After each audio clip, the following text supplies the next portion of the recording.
누가복음 13장 18절에서 21절입니다. 저희 교회는 성경을 직접 찾아서 봉독합니다. 찾아주시고요. 누가복음 13장 18절에서 21절 말씀 교독하시겠습니다. 그러므로 예수께서 이르시되 하나님의 나라가 무엇과 같을까? 내가 무엇으로 비교할까? 마치 사람이 자기 채소밭에 갖다 심은 겨자 씨 하나 같으니 자라 나무가 되어 공중의 새끼 같이 깃들였느니라. 또 이르시되 내가 하나님의 나라를 무엇으로 비교할까? 마치 여자가 가루소말 속에 갖다 넣어 전부 부풀게 한 누룩과 같으니라 하셨더라. 아멘. 아멘. 오늘 말씀은 살아있는 교회 공동체라는 제목으로 곽정민 목사님께서 말씀을 전해 주시겠습니다. 오늘 말씀을 전해 주실 때 우리 모두 할렐루야로 화답하도록 하겠습니다. 할렐루야. 할렐루야. 만나뵙게 돼서 반갑습니다. 제가 찬양을 좀 너무 심하게 했더니 목이 잠겼네요. 너무 감사합니다. 우리 옆에 있는 분 보시고 우리 같이 한 번 더 인사하실까요? 반갑습니다. 사랑합니다. 감사합니다. 베델미든교회는 참 저에게는 굉장히 익숙한 교회입니다. 왜냐하면 제가 주책일지 모르겠지만 저희 서성봉 목사님을 참 제가 사랑하거든요. 그래서 일주일에도 정말 거의 어쩔 때는 매일 통화도 할 정도로 목사님께서 사실 많이 이제 목회적인 멘토링도 많이 해주시고 또 어쨌든 선배님이신데 또 친구처럼 이렇게 잘 대해주시고 도와주셔서 제가 많은 은혜를 입은 또 목사님이고 또 그 목사님이 사역하시는 교회이기 때문에 여러분 보니까 다른 교회 같지 않고 그냥 제 교회 같아요. 제 교회. 그래서 그런 마음이 있습니다. 그래서 참 반갑고요. 또 여러분 만나뵙게 돼서 참 영광으로 생각합니다. 여러분 한국 드라마 좋아하세요?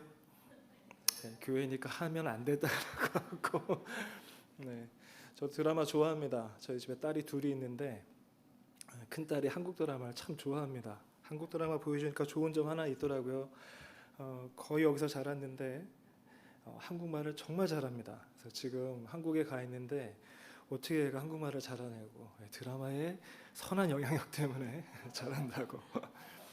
아이들 한국말 하시려면 드라마 많이 보여주세요. 좋은 드라마로.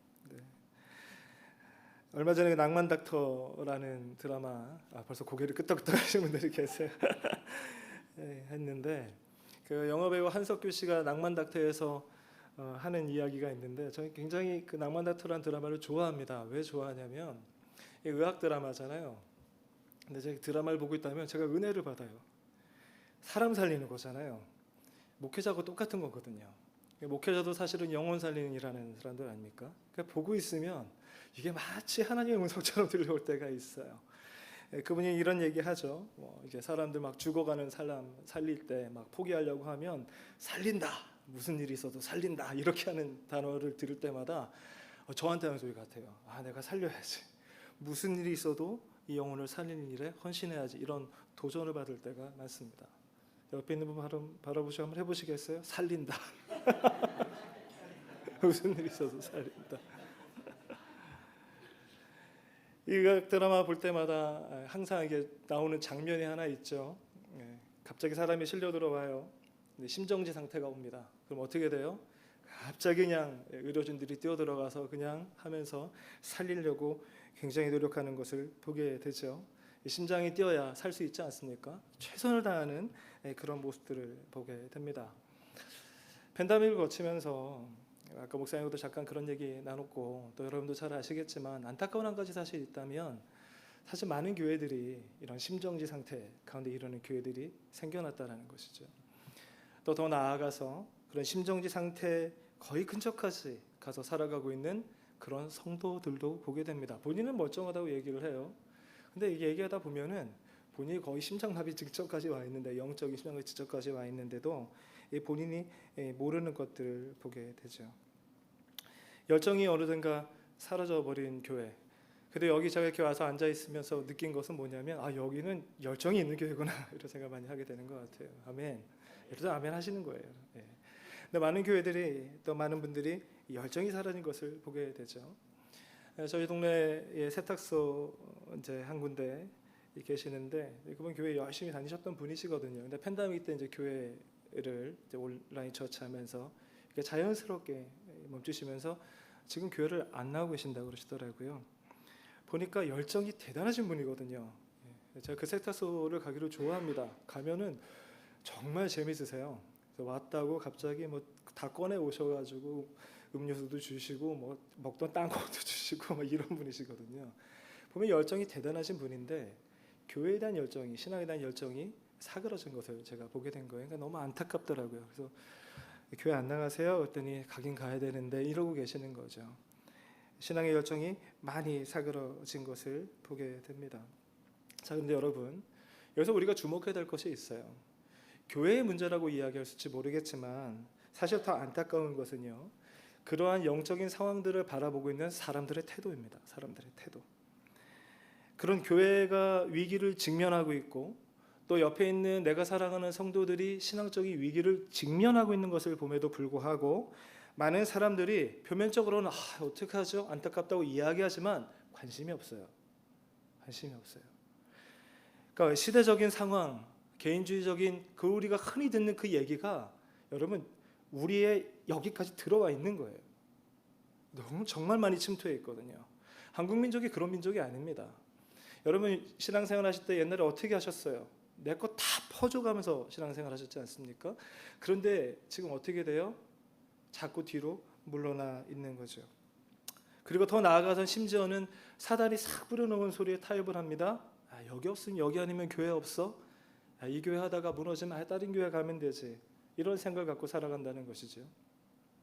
그런 나쁜 생각, 그런 잘못된 생각이 사람들의 마음 가운데 자리 잡기 시작하니까 교회가 더 어려운 가운데 있는 게 되는 것이죠. 여러분 이 생각을 넘어서기 위해서 우리가 반드시 알아야 될 한 가지가 있습니다. 그것은 교회와 성도와의 관계예요. 교회와 성도와의 관계. 따라해 보십시오. 교회와 성도와의 관계. 이거를 정말 잘 아셔야 돼요. 이거를 놓치는 순간 우리는 교회의 중요성을 상실하게 됩니다. 고린도전서 1장 27절입니다. 우리 다 같이 읽겠습니다. 시작. 너희는 그리스도의 몸이요 지체의 각 부분이라. 너희는 그리스도의 몸이요 지체의 각 부분이라. 이렇게도 읽을 수 있죠. 우리는 그리스도의 몸이요 각 지체라. 옆에 있는 분 바라보시고 한번 해볼게요. 우리는 그리스도의 몸이요 각 지체라.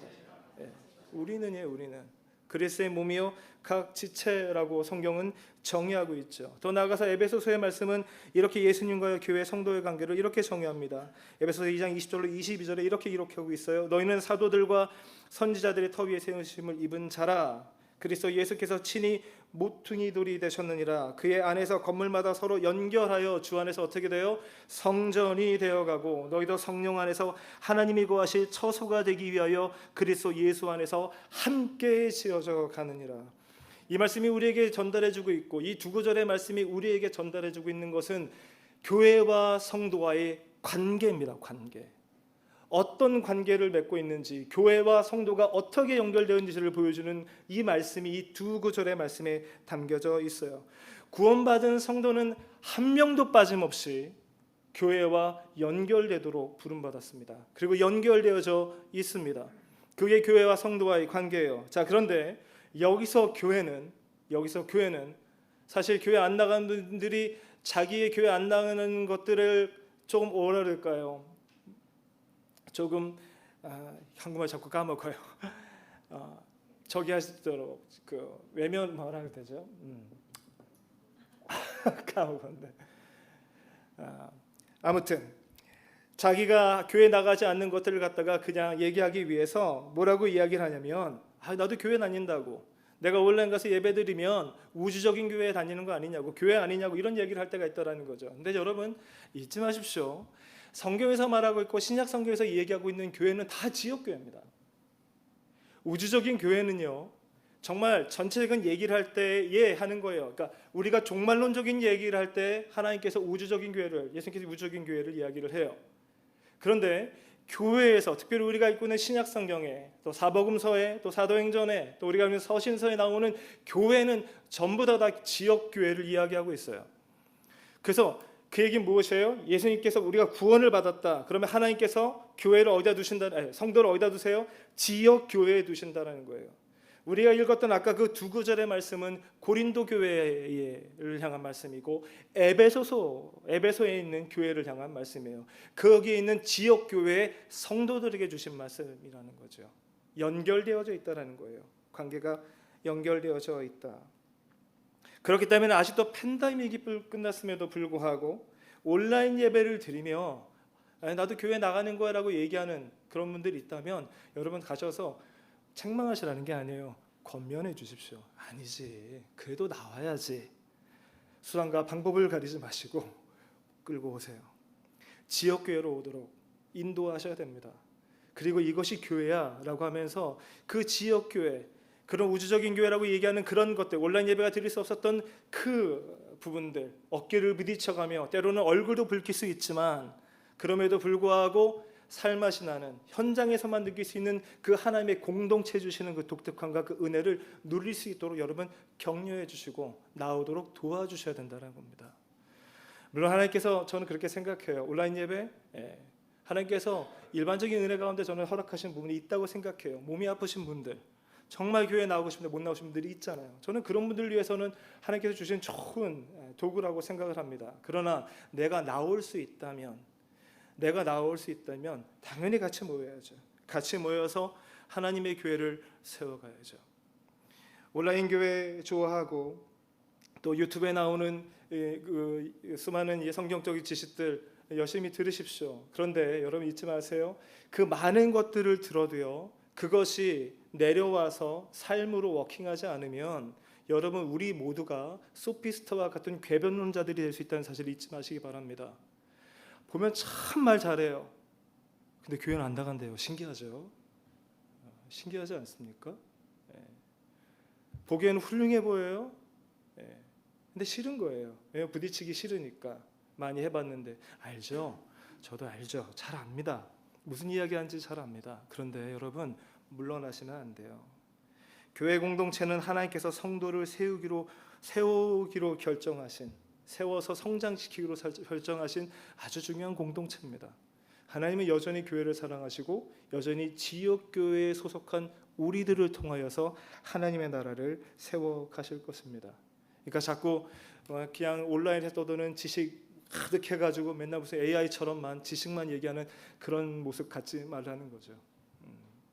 하나님의 말씀, 이 교회 안에서 세워져가는 것들을 프랙티스해가면서 하나님 나라를 세워가는 것을 경험해야 됩니다.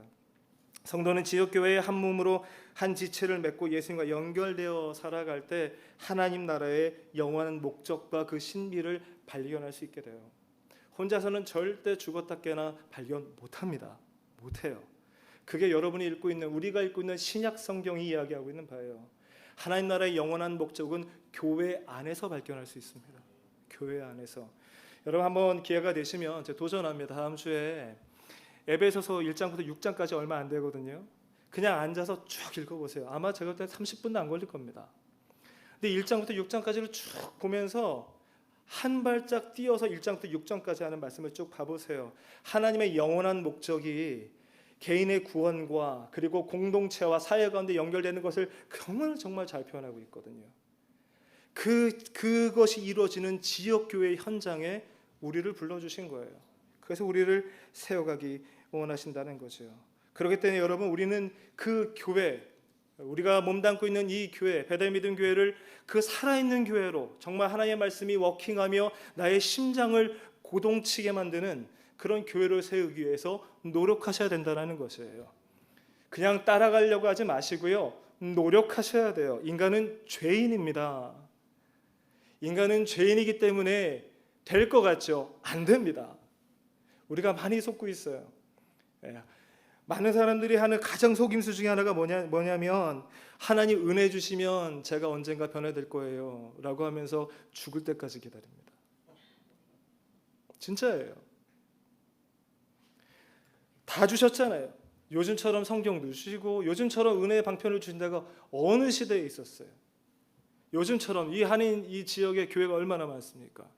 우리 훌륭한 목사님도 목회자들 같이 여기 섬기고 계시잖아요. 얼마나 많습니까? 다 주셨거든요. 근데도 불구하고 이렇게 얘기하는 거예요. 은혜에 주시면. 무슨 은혜를 주세요? 은혜의 자리로 나아오셔야 은혜를 받죠. 그러니까 나아오셔야 돼요. 수요예배도 나오시고 새벽기도도 나오시고 공예배에 최선을 다해 섬기시고 나오시고, 그래야지만 하나님이 주시는 은혜를 경험하면서 내가 예전에 그 굳어져 있는 죄성을 벗어던지고 하나님 앞에 나아가고, 또 그 교회 안에서 하나님이 우리에게 주시는 그 영원한 목적, 나를 향한 목적, 우리 공동체를 향한 목적, 그 신비를 다 깨닫게 된다라는 것입니다. 중요합니다. 지역교회는 그 사명을 감당하기 위해 부름받은 곳이 교회예요. 그래서 우리는 그 교회를 어떻게 해야 돼요? 살려야 돼요. 아까 제가 그런 얘기했죠. 살린다. 무슨 일이 있어도 살린다. 해보세요. 다시 시작. 살린다.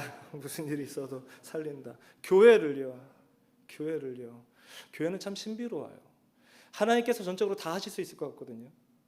근데 교회에 우리 성도들을 모으세요. 그리고 어떻게 하세요? 함께 하자고 말씀하세요. 이게 얼마나 영광된 건지 아십니까? 하나님이 능력 있으시고 전능하신 하나님이시잖아요. 근데 그곳으로 우리를 초대해 주세요. 잘하지도 못하고 아직도 부족한데 초대해 주세요. 그리고 격려해 주세요. 같이 가라고. 그리고 그 안에서 같이 노력하면서 같이 땀을 흘리면서 거기서 살아있음을 경험하면서 우리는 무엇을 경험해요? 하나님의 나라를 경험하죠. 그게 교회의 신비예요. 이 교회는 너무너무 중요하다고 할 수 있습니다. 자, 그렇다면 우리 이 교회를 어떻게 만들어갈 수 있을까요? 어떻게 하면 이 살아있는 교회를 만들어갈 수 있을까요? 저는 두 가지 정도로 여러분과 말씀을 나누려고 합니다.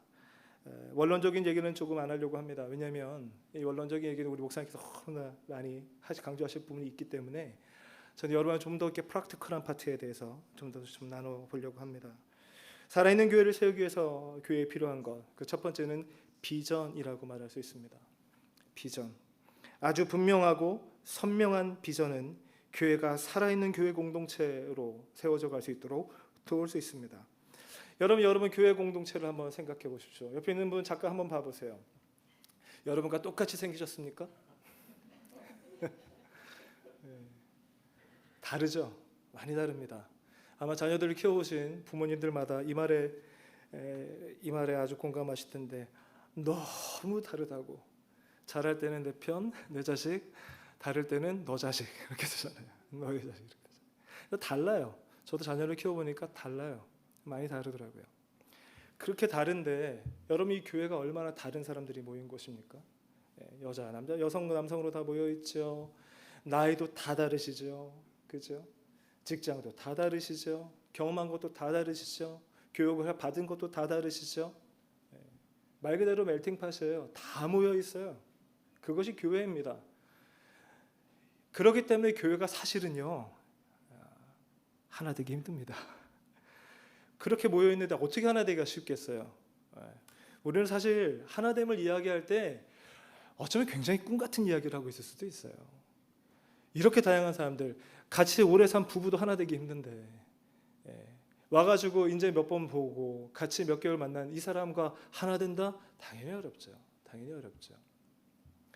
세상은 하나 될 수 있어요. 세상은 하나 될 수 있어요. 왜냐하면 세상은 기본적으로 이익 집단입니다. 그러니까 공동의 이익을 목표로 모여요. 그러니까 달라도 바라보는 방향이 하나 있단 말이죠. 그러니까 그 목표 때문에 하나 될 수 있어요. 근데 교회는 좀 달라요. 근데 이렇게 얘기했을 때 어떤 분 이렇게 얘기할 수도 있습니다. 아니요, 교회가 하나 되는 방법이 있습니다. 뭐예요? 복음으로 하나 될 수 있습니다. 여러분 믿으십니까? 왜 이게 약하세요? 맞아요. 복음으로 하나 될 수 있어요. 복음으로 하나 될 수 있습니다.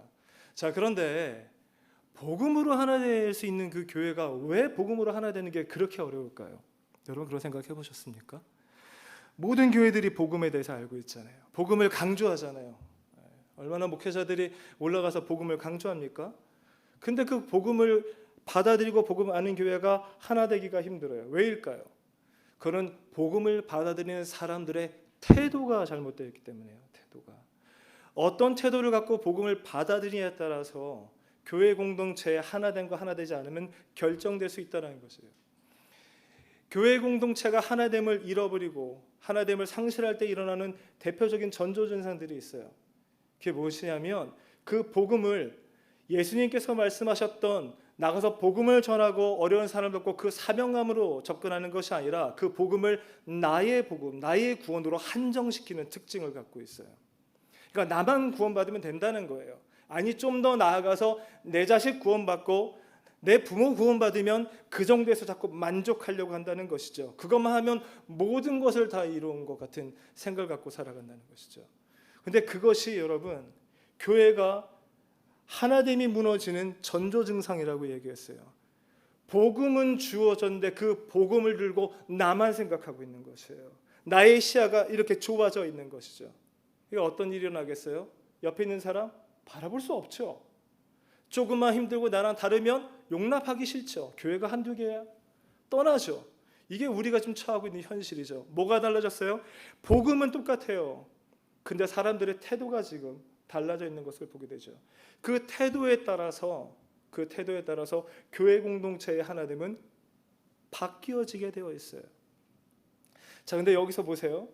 아까 이익 집단인 세상인 이익 집단이 다이버스한 그런 다른 점을 갖고 있어도 거기는 그래도 하나 돼서 가는 부분들이 있잖아요. 뭐예요? 공동의 목표가 있기 때문에 그렇습니다. 공동의 목표. 자, 그러면 복음은 그런 공동의 목표가 없는가? 있어요. 있습니다. 사도행전 1장 8절에 있는 말씀. 무슨 말씀이죠? 유대와 사마리아와 땅 끝까지 이루는 증인이 되라고 말씀하셨잖아요. 예수님께서는 우리에게 사명도 주셨지만 사실 예수님께 주신 복음은 비전이라는 요소를 이미 담고 있습니다. 여러분 비전이라는 요소 자체는요. 목적과 방향성, 목표점을 담고 있는 게 비전입니다. 그냥 내가 좋은 거 하겠다고 선한 일 하겠다고 하는 것은 사명이에요. 그런 마음은 사명감이에요. 근데 비전은 달라요. 비전은 그래도 눈에 보일 수 있는 우리가 취득할 수 있는 가시적인 그런 성취성을 갖고 있어요. 그게 비전입니다. 그게 비전. 예수님께서 말씀하셨던 복음 안에는 그 비전의 요소가 담겨져 있어요. 어떻게 해요? 유대와 사마리아와 땅끝이라고 하는 지역적 확장성에 대한 분명한 비전을 주신 거예요. 분명한 방향성을 주신 거예요. 그러니까 이게 비전이죠. 사도들은 그 비전에 헌신한 거예요. 맞지 않습니까? 사도들이 복음 전하러 나갔잖아요. 소아시아 유럽으로 달려나가지 않습니까? 예수님이 주신 비전을 받아들였고 그 비전에 헌신한 겁니다. 교회에서 비전을 얘기할 때 많이 실수하시는 것 중에 하나가 무엇이냐면 마태복음 28장 19절에 20절에 있는 말씀을 자꾸 비전이라고 생각하는 거예요. 여러분 너희는 가서 모든 족속으로 제자를 삼아 아버지 아들과 성령의 이름으로 침례를 주고 내가 너에게 분부한 모든 것을 가르쳐 지키게 하라. 이 말씀은 우리에게 주시는 사명이에요. 모든 교회에 주시는 사명이에요. 그러니까 어떤 특정한 교회에 주시는 사명이 아니라는 거예요. 모든 교회, 모든 성도는 이 땅 가운데서 하나님 나라를 실현하며 그 사명에 헌신합니다. 비전은 그 주신 사명을 내가 불러진 곳에서 어떻게 실천하겠냐라는 거예요. 어떻게 그것을 실현하겠냐라는 것이에요. 그게 비전입니다.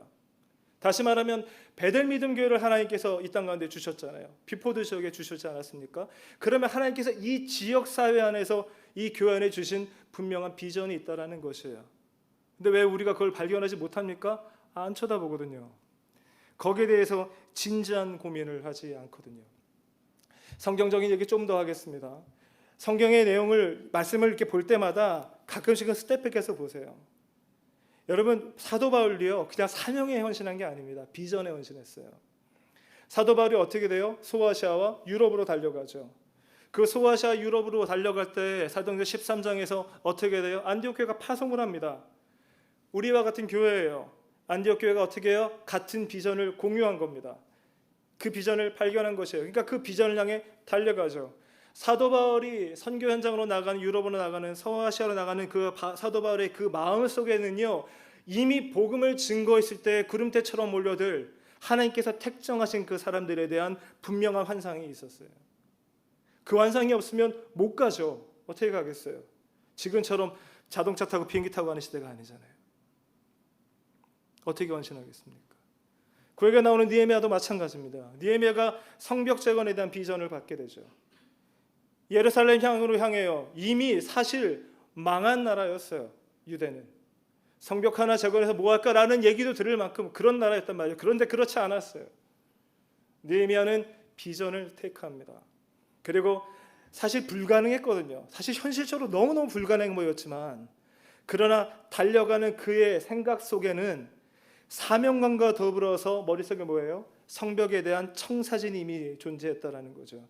그러니까 느헤미야가 도착하자마자 뭐예요? 무너진 성벽을 그 밤에 사람도 거느리지 않고 혼자 수행해서 걸어가면서 터벅터벅 걸어가면서 한번 돌아본 거예요. 돌아가고 있지만 그 무너진 성벽을 바라보는 느헤미야의 관심 속에서 이미 세워진 성벽이 존재했다라는 거죠. 그 비전이 있었기 때문에 그 비전이 사람들의 마음을 흔들었고, 말도 안 되는, 지금처럼 건축 공법이 발달한 시기도 아닌 그 시기에 52일 만에 성벽을 재건하는 놀라운 기적을 일으켜내는 겁니다. 비전이 사람들의 마음을 끌어당긴 것이에요. 우리가 알고 있는 복음은 이미 그 비전의 요소를 다 갖고 있어요. 하나님께서 우리를 불러주시고 우리에게 비전을 주실 때는 그 비전을 실현하라고 부르신 겁니다. 자, 그렇다면 우리는 좀 더 한 걸음 더 나아가야 돼요. 그러면 어떻게 그 비전을 발견할 것인가? 어떻게 그 비전을 찾을 것인가? 여러분, 제가 지금 성경 얘기하고 있고 교회에 대한 이야기하고 있지만, 사실 이거를 잘 보시면 하나님의 말씀이 얼마만큼 지혜 있는지 아마 여러분의 삶에도 적용할 수 있을 거예요. 지금 이 얘기가. 비전을 찾기 위해서, 이 교회 비전을 찾기 위해서 그럼 우리가 어떻게 할 것인가? 윌 만슨이라고 하는 처치라고 하는 책을 쓴 분이 비전을 찾기 위해서는 세 가지를 하라고 이야기했어요. 세 가지. 그 첫 번째가 뭐냐면 지역을 돌아보라는 거예요. 지역에 있는 공경과 어려움을 찾아보라는 거죠. 그러니까 다시 말하면 베델 믿음 교회를 중심으로 해서 반경 10마일에서 15마일, 아니 20마일에 있는 그 지역을 돌아보며, 이곳에 우리를 교회를 세우셨을 때는 하나님의 분명한 이유가 있으셨을 텐데, 그 이유를 실천하기 위해서 돌아보셔야 된다는 것이에요. 어떤 도움이 필요할까?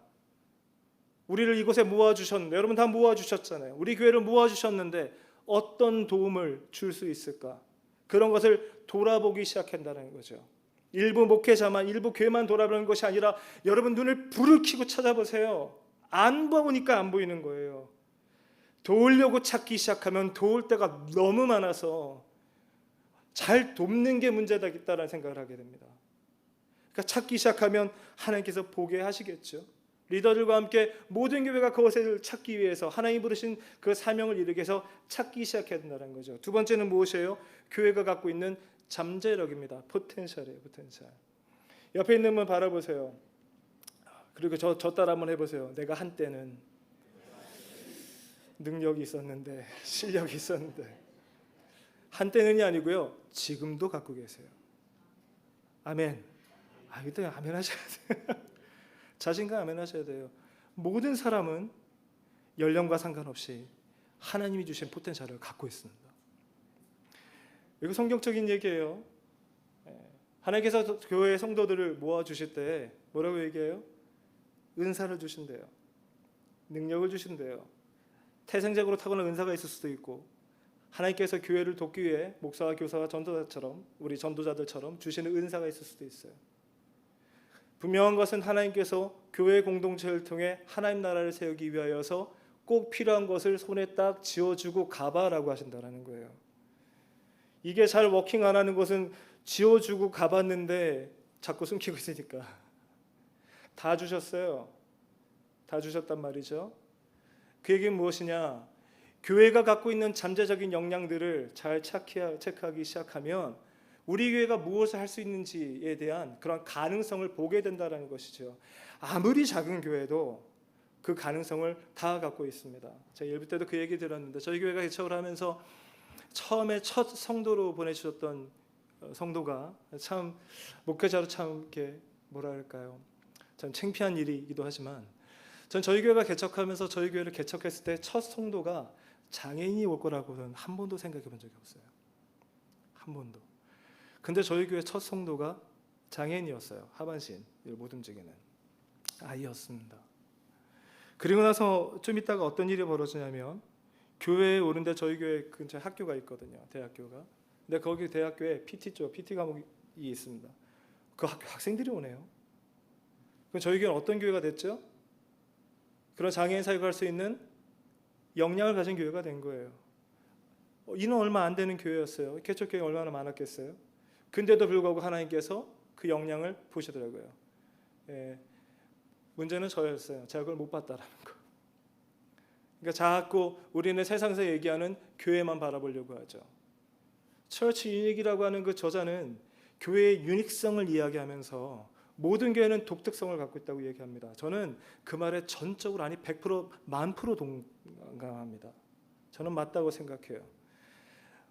원오브댐의 교회가 아니에요. 베델 믿음 교회는. 하나님께서 여러분들을 이곳 가운데 불러주시고 보내주시고 한 공동체로 묶어주셨을 때는 이 교회만이 갖고 있는 분명한 유닉성을 갖고 있습니다. 그럼 그거를 찾아야 되는 거예요. 근데 그거를 찾기 위해서 지역적 상황도 바라보지만 여러분이 갖고 있는 여러분의 역량들을 보여줘야 된다. 그걸 찾아내야 된다는 거죠. 담임 목사님께 고자질하십시오. 이 사람이 이런 능력 갖고 있는데 얘기 자꾸 안 하고 있어요. 무슨 말인지 아시겠어요? 갖고 있는 걸 펼치세요. 보여주세요. 주저하지 마세요. 언제까지 주저하실 거예요? 세 번째는 리더들에게 주시는 사도적 비전이라고 얘기를 합니다. 사도적 비전. 의심할 여지 없이 하나님은 교회의 비전을 우리 교회 리더들에게 주십니다. 안디옥 교회 소아시아 유럽을 달려갔지만 리더들에게 주셨어요. 아무리 기회가 많고 아무리 할 수 있는 역량이 많다 할지라도 타이밍을 결정하시는 분은 하나님이신 줄 믿습니다. 일반 세상 생활도 똑같잖아요. 내가 가진 게 다 있어요. 근데 요때 하면은 될 것 같은데 요때 했다가 쫄딱 망하신 분들이 계시잖아요. 무슨 말인지 아시죠? 세상도 이런데 하나님께서 주시는 것들은 반드시 타이밍이 존재해요. 그 정확한 타이밍에 그것이 워킹하기 시작할 때에 비전이 열매를 맺는 겁니다. 앞서가서도 안 되고 뒤로 가서도 안 되고. 그런데 그 시야와 생각을 누구한테 주신다고요? 교회 리더들에게 주신다는 것이에요. 그래서 그런 영향을 다 했지만 그것을 지금 해야 되는지 같이 교회가 기도해야죠. 포인트는 이겁니다. 이 세 가지, 지역적인 공경과 잠재력과 그다음에 이 사도적 이전 비전, 이거 세 가지가 같이 모아지는 그 정점에 뭐가 있어요? 교회의 비전이 있다라는 것이에요. 교회의 유니크한 비전이 제시된다라는 것이죠. 여러분은 그 비전을 실현하기 위해서 하나님께서 부르신 사람들입니다. 그게 우리의 사명이에요. 내가 선택한 거 절대로 아닙니다. 혹시라도 내가 교회 선택했다는 교만한 마음을 갖고 계신 분들이 있다면 오늘 빨리 회개하세요. 그렇지 않습니다. 목회자만 불러주시는 줄 아세요? 아니요. 성도도 하나님께서 부르십니다. 하나님께서 하나님 나라의 사명을 이루기 위해 각각의 은사를 주시고 각 지역교회 가운데 배치시키시는 것이에요. 그렇게 받아들여야지만 내가 목숨 걸고 교회에 헌신할 수 있다니까요. 내가 삶을 드리고 헌신할 수 있다니까요.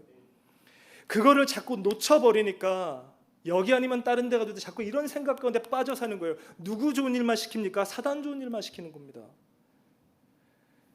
깨어나셔야 돼요.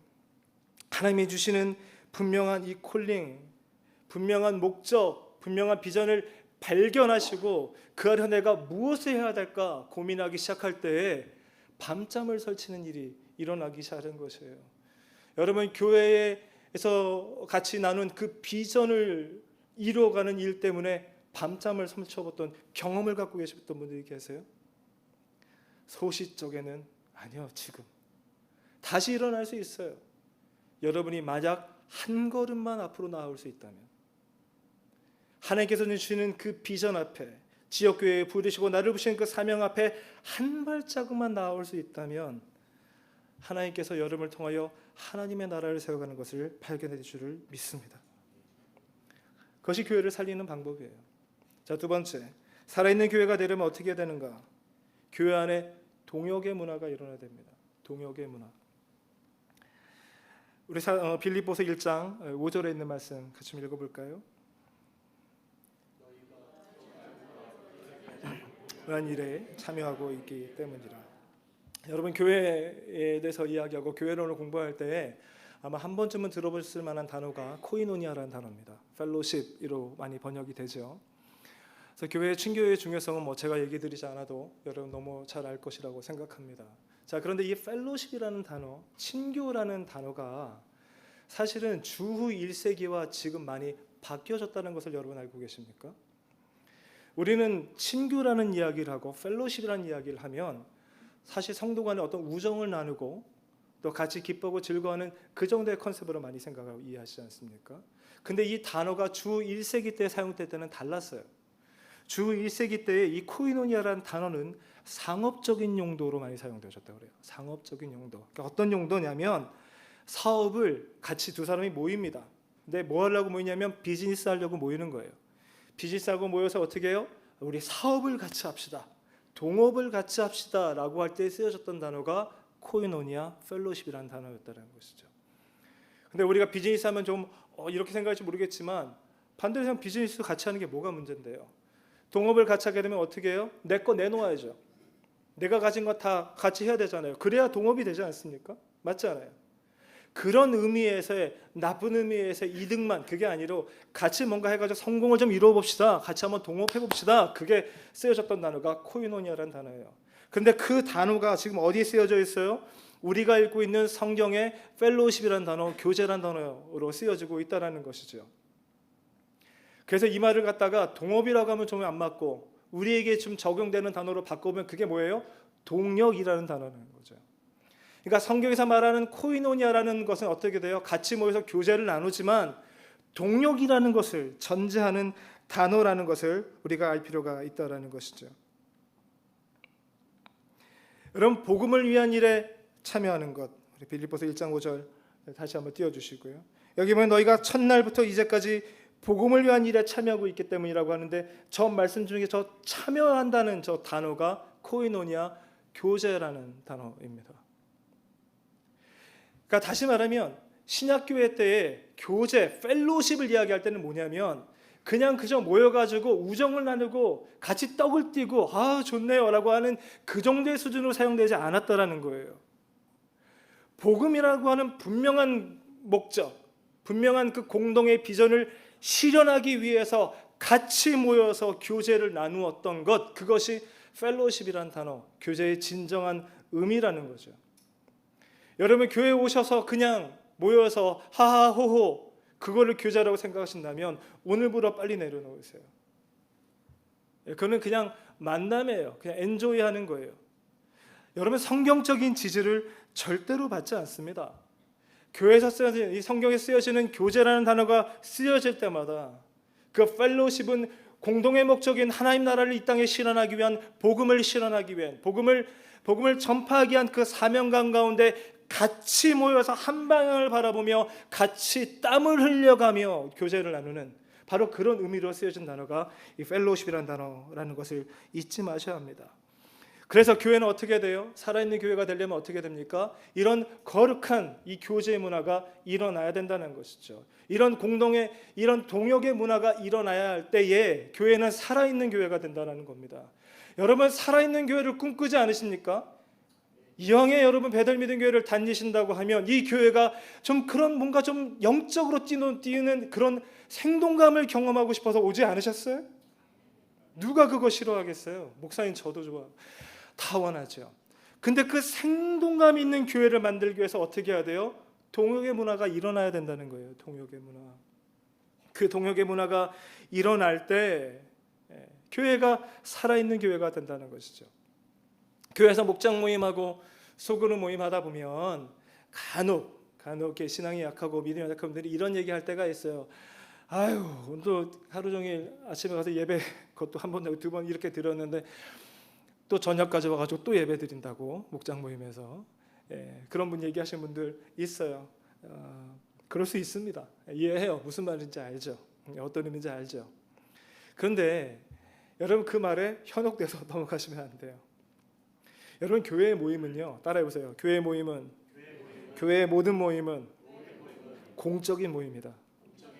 공적인 모임이에요. 사적인 모임이 아닙니다. 성도로 모이는 특별히 목장 모임이나 이런 모임은 공적인 모임이에요. 공적인 모임. 거기에는 분명한 목표와 방향성이 존재해요. 복음이라고 하는 하나님의 나라라고 하는 그 방향성이 존재합니다. 그것을 위해서 같이 모여 동역하는 모임이 이 목장 모임이고 소그룹 모임이라는 거죠. 목장 모임 오래 하신 분들 아마 잘 아실 겁니다. 불평하는 분들 중에 이런 얘기도 있어요. 했던 얘기 또 한다는 거예요. 지난주에 했던 얘기 또 하고 이번 주에 했던 얘기 또 하고 사는 게 다 똑같잖아요. 이민 생활 오래 하면 그제 뭐 있는 거 다 알고 자주 통화하고 다 알죠. 그러니 주일날 모여가지고 목장 모임 모여가지고 우리의 삶을 나눕시다. 나눌 게 없어요. 나눌 게 없어요. 제가 경험해봤거든요. 저희 교회 저도 청년부 때부터 목장 교회를 했기 때문에 뭔지 압니다. 근데 그 목장 교회가 재밌어지려면 어떻게 되는지 아세요? 비전이 들어가면 돼요. 동역이란 문화가 들어가면 돼요. 공동의 목표가 주어지고 그 목표를 위해서 함께 달려가면 그 모임이 재밌어집니다. 물론 싸울 때도 있습니다.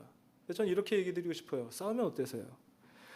교회 공동체 얘기할 때 우리는 한 몸, 한 가족 얘기하잖아요. 자, 여러분 가족에서 나는 우리 가족과 한 번도 싸우지 않아요. 그런 분 계십니까? 저 왼수 같은 이런 얘기를 하면서도 어떻게 버텨내십니까? 가족이니까 버티시잖아요. 지역교회로 하나님께서 불러주셨으면 똑같은 마음으로 버텨내십시오. 가족이니까 참을 수 있는 겁니다. 우리는 그것을 배울 때에 우리 사랑하는 자녀들에게 정말 교회가 가족 같은 것이 어떤 것인지를 가르쳐 줄 수 있는 겁니다. 조금만 포기하면 나가버리고 그러니까 우리 자녀들이 교회를 정하지 못하는 겁니다. 이게 좀 아픈 얘기긴 하지만 지금이라도 우리가 그거 우리 자녀들에게 넘겨주지 않으려면 우리가 버티는 것을 보여줘야 됩니다.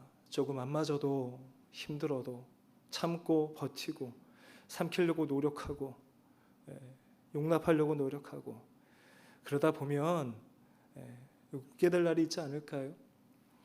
자, 이렇게 저희 교회 저희 어떤 모임에 갔더니 이렇게 연배가 많으신 이제 모임이 있었어요. 근데 분명 전 모임에서는 뭐 하면서 막 싸우셨거든요. 근데 그분들이 아직도 기억합니다. 저는 충격 가까이였는데 한식탁에 앉으셔서 밥을 맛있게 드시더라고요. 이게 뭐지? 처음에 그랬는데 요즘 조금 알 것 같아요. 용납하게 되는 거죠. 바꾸려고 하기보단 그래 맞춰가는 거죠. 그 문화가 교회 안에 자리 잡기 시작할 때 저는 교회 안에 성숙한 동역의 문화가 일어난다고 저는 생각해요. 나도 불안정한데 같이 앉아있는 사람은 완벽하겠어요? 똑같이 불안정하죠. 그래서 같이 기도해야 되고 같이 모여야죠. 그것 때문에 씨름해야죠. 그렇게 될 때 그런 동역계의 문화가 피어나기 시작할 때 하나님께서 이 교회를 살아있는 교회로 만드시고 여러분을 통해 하나님의 놀라운 사역들을 이루어가실 줄 믿습니다. 이 말씀 처음에 누가복음 13장의 말씀 같이 읽었는데요. 여러분과 함께 이 말씀을 마지막으로 이 말씀을 마무리하려고 합니다. 우리 같이 한번 읽어볼까요? 자, 시작. 그러므로 예수께서 이르시되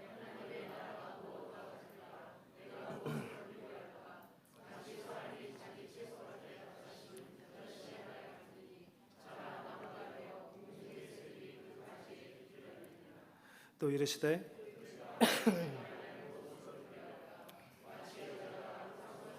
따너 전에 이렇게 한 누룩 같으니라 하셨더라. 아멘. 누가복음 13장 18절로 21절에 있는 말씀은 하나님의 나라에 대한 말씀입니다. 예수님께서 제자들에게 또 사람들에게 하나님 나라가 무엇인가를 가르쳐주는 말씀이에요. 근데 그 하나님의 나라를 가르쳐줄 때 어떤 말씀을 해요? 겨자씨와 누룩 같다는 이야기하죠. 여러분 겨자씨 굉장히 작은 씨앗이지 않습니까? 눈에 보이지도 않아요. 정말 너무 작아요. 근데 그 겨자씨와 같은 그 볼품없는 그 씨앗이 땅에 심겨지면 나중에 어떤 열매를 맺어요? 새들이 깃들 만큼 열매를 맺는다라는 거죠. 그게 자라난다는 것이에요. 여러분 예수님께서 복음을 전할 당시 예수님과 함께 있었던 제자들을 한번 생각해 보세요. 더군다나 예수님께서 나사렛에서 나셨잖아요. 가버나움. 사실 따지고 보면 정말 주목받지 못한 사람들이 다 예수님 주변에 있었거든요. 그러니까 사람들이 볼 때는 저 말씀 그대로 겨자씨 같은 사람들이었을 수도 있어요. 그 당시에 사람들이 바라봤을 때는. 근데 어떤 일이 일어납니까? 그 겨자씨와 같은 사람들이 예수님의 십자가 부활을 경험한 다음에 바뀌어지기 시작하죠. 어떤 일이 일어나기 시작했어요? 절대로 난공불락이며 바꿀 수 없을 것 같은 로마를 뒤집어 놓기 시작을 하잖아요. 근데 거기서 끝났습니까? 복음이 계속적으로 확장되어서 지금 우리가 여기서 같이 모여 예배를 드리고 있지 않습니까? 겨자씨 같은 헌신이었습니다. 그냥 남들이 정말 아우 쟤들끼리 하다 끝나겠지라고 하는 그 정도의 헌신으로 보였을 수도 있어요. 근데 그 헌신을 통하여 하나님의 나라가 여전히 확장되고 있다는 것이죠. 베델 믿음 교회에 모인 여러분들은 어쩌면 이런 모습을 갖고 있는 사람들일 수도 있어요. 아니 어쩌면 우리는 그런 마음을 가질 수 있어요. 내가 한 사람 하는 게 뭐 큰 위대한 일을 해줄 수 있겠어? 그건 우리들의 생각이죠. 누가 합니까? 내가 지금 같이 예배드리는 이 한 사람이 10년, 20년 후에 정말 영향력을 끼치는 사람이 될지 누가 알겠어요? 우리 앞에 우리 전문분들 다 같이 앉아 계신데 사인 빨리 받아놓으세요. 모르는 겁니다. 20년 후에 이 사람들, 이분들을 통하여서 하나님께서 어떻게 바꾸어 놓으실지. 아직 요즘은 사실 다 젊으시잖아요. 옆에 있는 분을 통하여 그 한 사람의 헌신을 통하여 시대가 어떻게 바뀔지 누가 알겠어요. 우리의 겨자씨 같은 헌신, 우리가 볼 때는 지역교회에 모여서 다른 사람이 볼 때는 그냥 우리끼리 뭔가 하는 것 같고 그냥 조용하고 아무 영향력도 없는 것 같은 그런 헌신일 수 있지만 하나님께서 그 헌신을 사용하기 시작하시면 어떻게 해요? 세상을 뒤집어 놓으신다는 거예요. 여러분, 예수님은 12명을 갖고 세상을 뒤집어 놓으셨습니다. 여러분, 말씀 중에마다 이런 생각이 들더라고요. 12명을 갖고 세상을 뒤집어 놓으셨는데 여기에 모여있는 이분들, 이 사명에 클릭된 이분들과 함께라면 세상이 아니라 우주도 뒤집어 놓을 수 있겠다 생각이 들어요. 할렐루야. 그 영광스러운 사명에 우리가 서 있는 겁니다. 그게 교회예요. 그 교회로 하나님께서 우리를 불러주신 겁니다. 여러분, 살아가면서 하나님 나라의 그 비전에 동참하는 것이 얼마나 위대한 일인지 아세요? 직장 생활하시고 또 사업하시고 어느 정도 부를 이루신 분도 있을 수 있습니다. 그게 여러분의 마음을 만족시키셨습니까? 아무리 가진 것이 많고 아무리 학식이 많아도 그것이 우리의 마음을 채워놓을 수 없다는 것을 이미 잘 알고 계실 겁니다. 이미 여러분들은 그 마음속에 정답을 알고 계세요. 그러면 그 정답 아시면 오늘부터 헌신하십시오. 오늘부터 결단하세요. 생각해보고 다음 주요 그러지 마시고요. 오늘부터 하십시오. 그런데 할 때에 방법이 하나 있습니다. 다 같이 하십시오. 다 같이 하면 됩니다. 그러면 같이 끌어당겨서 갈 수 있거든요. 여러분, 그런 헌신이 일어날 때 하나님께서 이 교회를 통하여서 하나님 나라를 세워가시고 또 여러분의 헌신을 통하여서 정말 그리스도의 계절이 이 땅에 오는 것을 보게 하실 줄을 믿습니다. 성도에게 가장 큰 영광은요, 그게 가장 큰 영광입니다.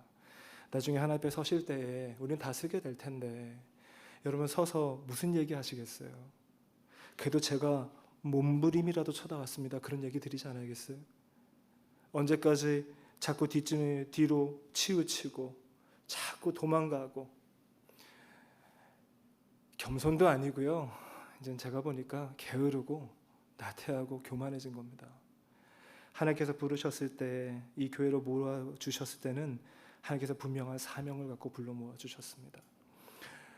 이 교회에서 건강한 아름다운 교회로 부르신 하나님의 그 부르심 감사하시면서 하나님이 주신 사명 발견하시고 내가 어떻게 하면 내 목숨 다해 최선을 다해 한번 섬길까, 그런 노력으로 또 결단하고 또 한 공동체를 이어가는, 살아있는 교회 공동체를 이어가는 모두가 되게 주님의 이름으로 부탁드립니다.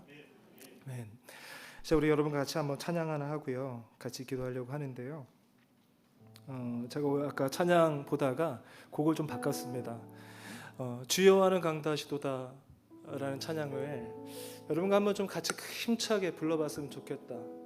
그리고 그 찬양을 부르는 동안 하나님께서 지역교회 가운데 주시는 그 영광의 그 충만함이 어떤 것인지, 나를 이곳 가운데 두신 것이 어떤 의미인지를 여러분이 조금 느껴볼 수 있으면 좋겠다라는 생각을 하게 되었어요. 그래서 이 시간 우리 한번 전심을 다해 이 찬양을 하고 같이 한번 기도할 텐데, 하나님 저에게 은혜 부어주세요 라는 마음으로 같이 한번 찬양 드렸으면 합니다.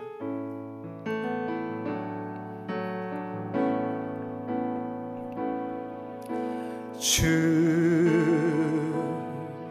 여호와는 광대하시도다.